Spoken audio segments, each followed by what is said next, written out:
orang mukmin di masjid seperti ikan dalam air. Apa ada ikan yang nggak betah di air? Ada. Ikan mau mati. Loh ya, kalau ikan sudah nggak betah di air kan ikan mau mati namanya. Kalau orang mukmin sudah nggak kerasan di masjid, jiwanya sudah mau mati itu. Kau ini macam orang munafik saja, Sa'labah. Maafkan saya ya Rasulullah. Kenapa? Saya bukan tidak betah di masjid. Lalu bukan pula menganggap doa, wirid dan zikir itu tidak penting. Lalu apa pasalnya? Saya nih orang miskin ya Rasulullah. Saya punya kain satu-satunya berdua sama istri saya. Jadi waktu saya sholat di maghrib di masjid, istri saya di rumah nungguin giliran kain. Maka saya cepat-cepat pulang, aplusan kain. Oh ini kan kere ini. Oh begitu ya. Lalu gimana? Sekarang gini saja ya Rasul, ini sudah kadang ditanya. Kemarin-marin saya mau minta sendiri, malu. Ini sudah kadang ditanya lah, saya berani. Gimana? Tuankan Rasul. Lalu, namanya Rasul kan doanya jarang meleset.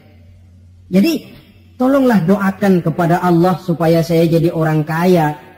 Kalau saya kaya ya Rasul, saya punya kain sendiri, istri punya kain sendiri, asyik saya ibadah, saya akan wirid, saya akan zikir, saya akan tenang di masjid. Biasa, omongan orang belum punya duit. Itu selalu begitu. Sa'labah, kata Rasul, labaik ya Rasulullah. Qalilun tuaddi syukrahu khairun min kasirin la tutiquhu. Sedikit kamu syukuri itu lebih baik daripada banyak tapi kau tidak kuat bawanya. Sedikit kamu syukuri nanti Allah tambah ketimbang banyak tapi kau tidak kuat membawanya, apa gunanya? Kalau memang cuma gelas secangkir dituangi air 1 ember pun lebihnya akan jadi mubazir. Tahu dirilah kita. Begitu ya? Oh ya sudah kalau begitu. Pulang Sa'labah. Besoknya bertemu lagi dengan Rasul. Bagaimana Sa'labah? Sudah ya Rasul. Sudah apa? Sudah saya pikir-pikir. Lalu? Ya syukur sih syukur. Cuma saja kalau kain satu berdua rasa-rasanya repot juga awak nih nak bersyukur. Jadi bagaimana? Sudahlah ya Rasul, doakan saja saya jadi orang kaya lah. Sa'labah, saya ya Rasul. Kau ini kan orang Islam toh? Iya. Nah orang Islam itu yang jadi contoh siapa? Tuhan ya Rasulullah. Betul? Betul. Kau lihat saya kaya enggak? Enggak. Kenapa minta kaya? Iya ya. Iya, pulang. 2 kali knock out. Hari ketiga datang lagi dia ke masjid nekat. Ya Rasulullah, gimana Sa'labah? La'in atani Allahu min fadlihi la usaddiqanna wa la akunanna minas salihin. Kalau Allah memberikan rezeki kepada saya, kalau saya jadi orang kaya ya Rasul, pokoknya saya akan jadi orang soleh, tekun ibadah. Wala a'ti kulladzi haqqin haqqah. Akan saya berikan tiap orang haknya. Pokoknya kalau saya kaya, sip dah. Omongan orang belum kaya memang begitu. Saudara-saudara, kata Rasul Sa'labah, yang benar. Benar. Yakin? Yakin. Janji ya? Janji. Mari saya baiat. Selesai baiat didoakan oleh baginda Rasul. Allahumma rzuq Sa'labah. Ya Allah berikan rezeki kepada Sa'labah. Selesai didoakan, Sa'labah dihadiahkan seekor kambing oleh baginda Rasul. Kambing perempuan, sedang hamil.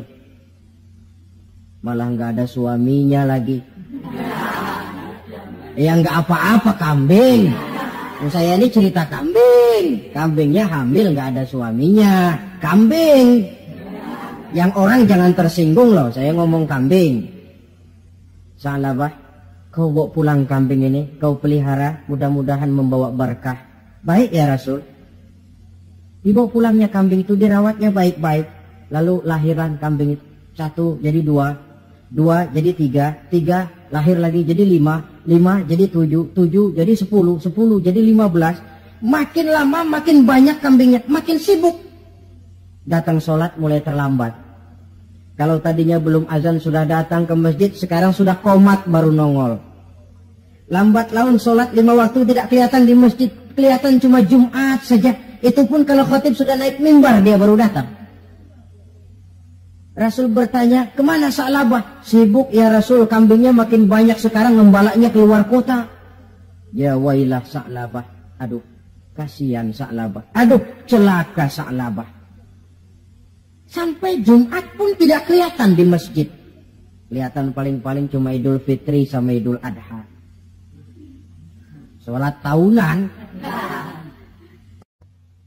Nah, kemudian sampai waktunya di mana umat Islam diwajibkan membayar zakat. Rasul mengutus utusan, datangi Sa'labah, minta zakatnya. Ketika didatangi ini, Sa'labah berkata, ma hadhihi ilal jizyah. Ini jizyah, saya tidak wajib zakat. 2 kali sampai 3 kali dia tidak mau bayar zakatnya. Kata Rasul, cukup, jangan didatangi lagi.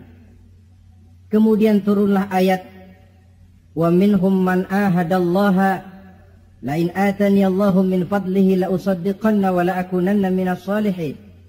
Di antara mereka ada yang berjanji kepada Allah, kalau diberikan rezeki akan bersedekah dan akan jadi orang baik-baik. Tapi setelah diberikan rezeki mereka berpaling dan lupa dengan janjinya.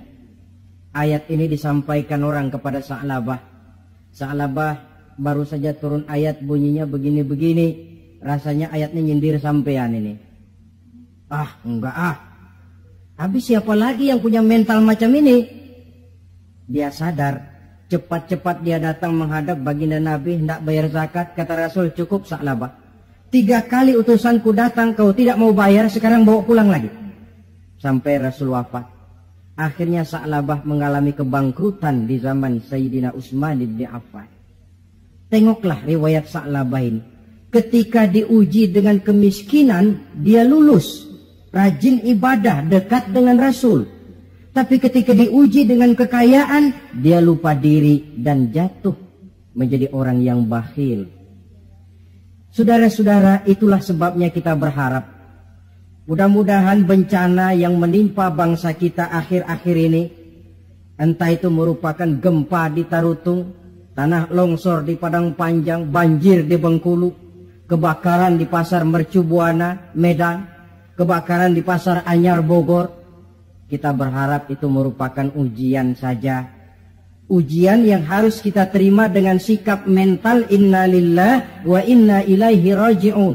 Segalanya datang dari Allah, kembali kepada Allah. Lalu apa manusia ini? La haula wa la quwata illa billahil aliyyil azim. Nah, ini musibah pertama. Musibah merupakan ujian. Yang kedua, ada musibah itu yang merupakan teguran dari Allah. Bukan ujian, tapi teguran. Wong namanya ditegur, tentu karena orang lalai, lupa diri, lengah, sehingga perlu ditegur. Dalam surah Ar-Rum ayat 41, Allah menjelaskan, Zaharul fasadu fil barri wal bahri bima kasabat aydin nas. Telah bertebaran kerusakan di daratan dan di lautan dari sebab ulah tangan-tangan manusia. Liyuziqahum ba'dallazi 'amilu la'allahum yarji'un.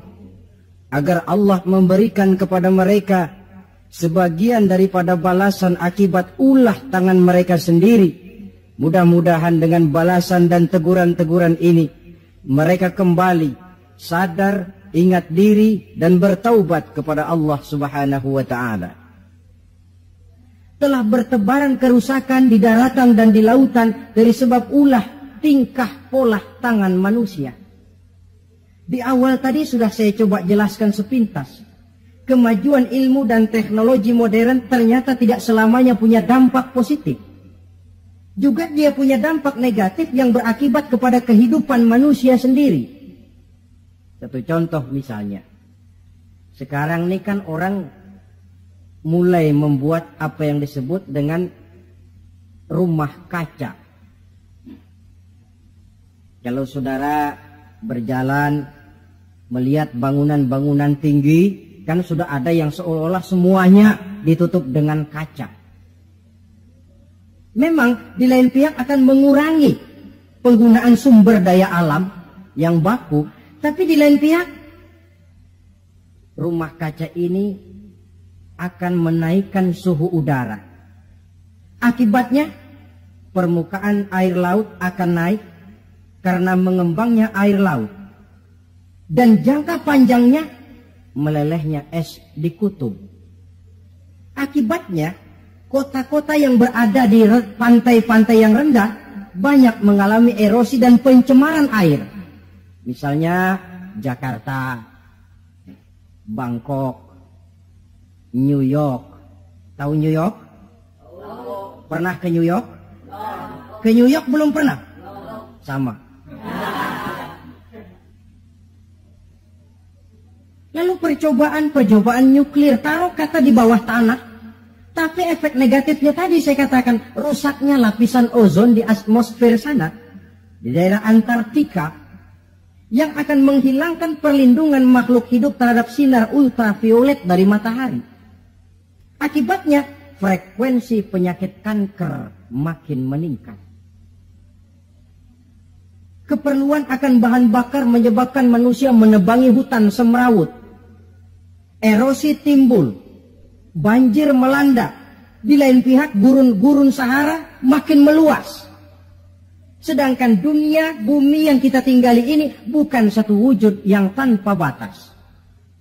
Bertebaran kerusakan di daratan dan di lautan akibat ulah tangan-tangan manusia sendiri. Kemajuan ilmu dan teknologi modern yang mengabaikan proses keseimbangan alam. Sunnatullah kata kita orang beragama. Hukum alam kata orang sekuler. Natural of law katanya, bahasa kerennya. Akibatnya manusia sendiri yang merasakannya. Maka musibah-musibah yang datang ini teguran. Manusia, jangan terlalu mengeruk sumber daya alam. Hai manusia, sadar bahwa kemampuanmu terbatas. Hai manusia, ilmu dan teknologi itu merupakan sedikit sekali dari ilmunya Allah. Tidak wajar lalu meloncat menjadi angkuh dan sombong karena temuan-temuan yang didapatinya di dalam penelaahan ilmiahnya. Ini bencana musibah yang merupakan teguran. Atau di dalam satu masyarakat yang maksiatnya merajalela. Yang ma'ruf jalan, tapi yang munkar juga jalan. Artinya 50-50. Majelis taklim ramai, majelis judi pun makmur. Pondok pesantren hidup, tapi juga tempat-tempat maksiat berjalan. Keseimbangan ini memerlukan teguran. Dan teguran itu sesungguhnya tidak hanya dalam bentuk bencana alam, tapi juga secara pribadi yang ada dalam diri kita. Kalau kulit mulai keriput, teguran itu, awas kereta mau berangkat. Jangan tua-tua keladi, nak makin tua makin menjadi. Sadarlah diri.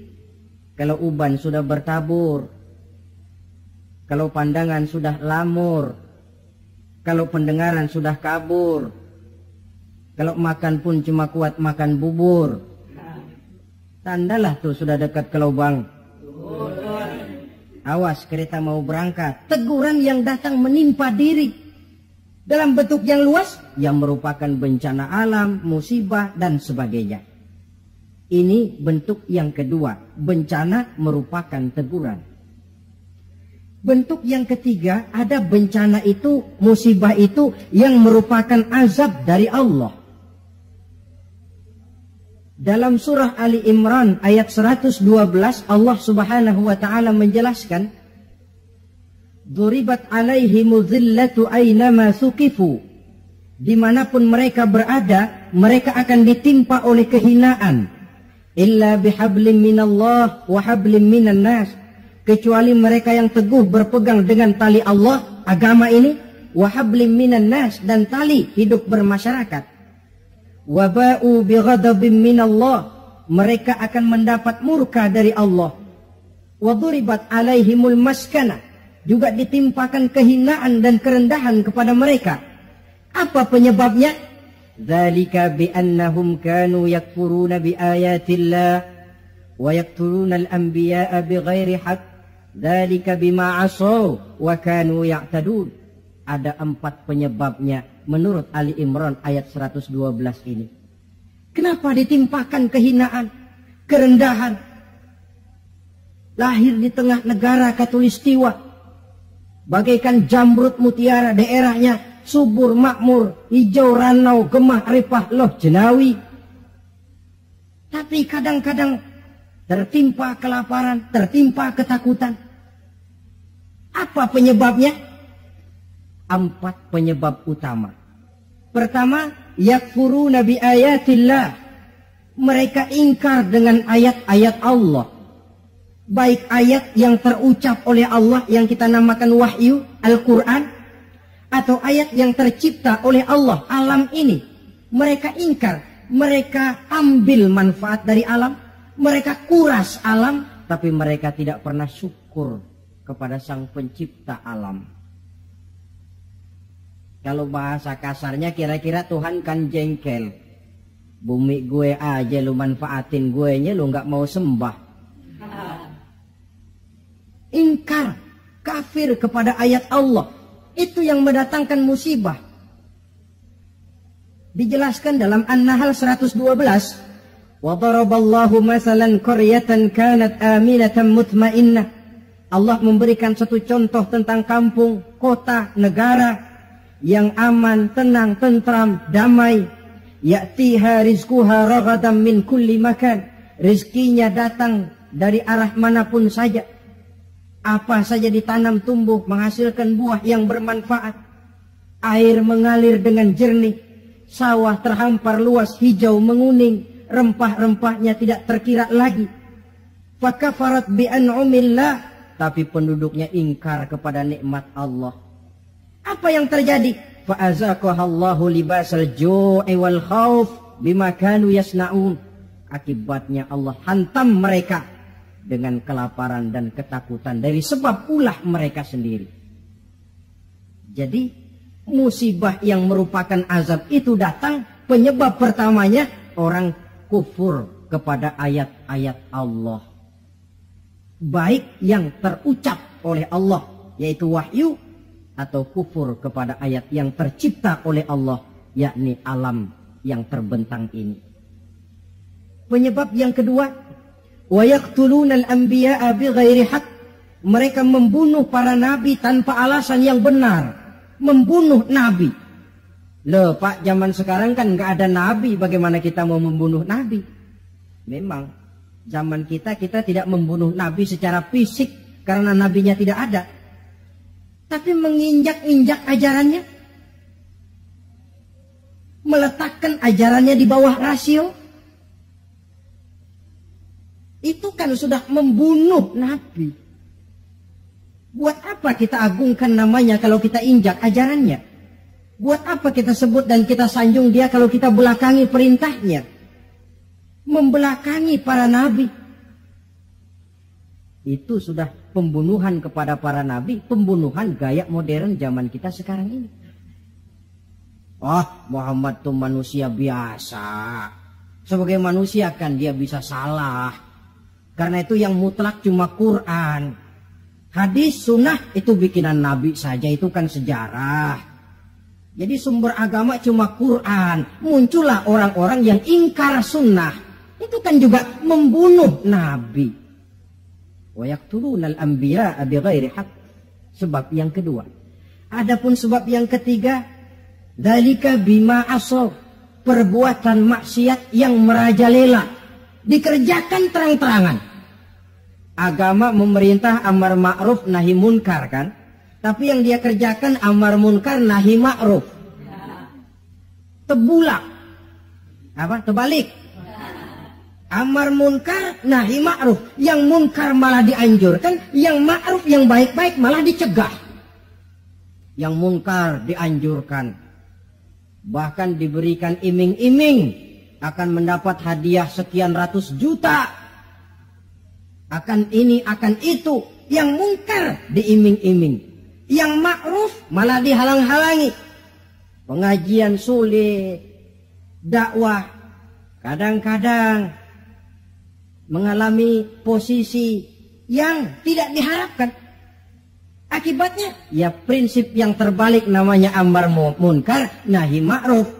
Yang munkar diperintah, yang ma'ruf malah dicegah. Akibatnya perbuatan munkar dikerjakan berterang-terangan. Malah belum lama ada orang yang mengusulkan supaya pemerintah membuka judi secara resmi lah, untuk menutup judi yang ngumpet-ngumpet ini. Kalau resmi nanti bisa dikontrol katanya. Inna lillahi wa inna ilaihi raji'un. Yang sudah diputuskan untuk dilarang, dianjurkan supaya dibuka lagi. Dibuka, ditutup saja. Ditutup dan dilarang saja, yang ngumpet-ngumpet masih banyak. Apatah lagi kalau dibuka berterang-terangan. Judi kronis, mabuk jadi kebanggaan, perbuatan zina sudah cerita harian. Malah yang aneh bin ajaib kadang-kadang terjadi sedarah sendiri. Ada bapak melalap anak kandungnya, ada anak kandung tidur sama ibunya. Kalau tidur biasa wajar, ini tidur-tidur. Allahu Akbar.